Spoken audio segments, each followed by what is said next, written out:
আসসালামু আলাইকুম। আজকে বানাবো কুচো চিংড়ি দিয়ে আতপ চাল ও মসুর ডালের বড়া।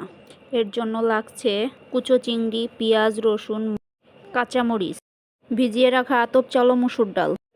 এবারে শিলপাটায় কুচো চিংড়িগুলো নিয়ে বেটে নেব। আপনারা চাইলে ব্লেন্ডারেও ব্লেন্ড করে নিতে পারেন, তবে শিলপাটায় বাটলে বড়াটা বেশি মজার হয়। চিংড়ি মাছ বাটাটা খুব মিহি করা যাবে না, একটু দানা দানা রাখতে হবে। চিংড়ি মাছ বাটা হয়ে গেলে পেঁয়াজ, রসুন, কাঁচামরিচ বেটে নেব।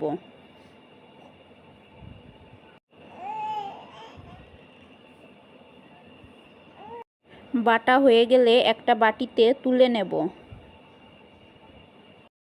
এবার মসুর ডাল ও আতপ চালটা বেটে নেব। একবারে মিহি করা যাবে না, বেশি মিহি করলে বড়াটা মুচমুচে হবে না। একটু দানা দানা অবস্থায় বাটিতে তুলে নেব।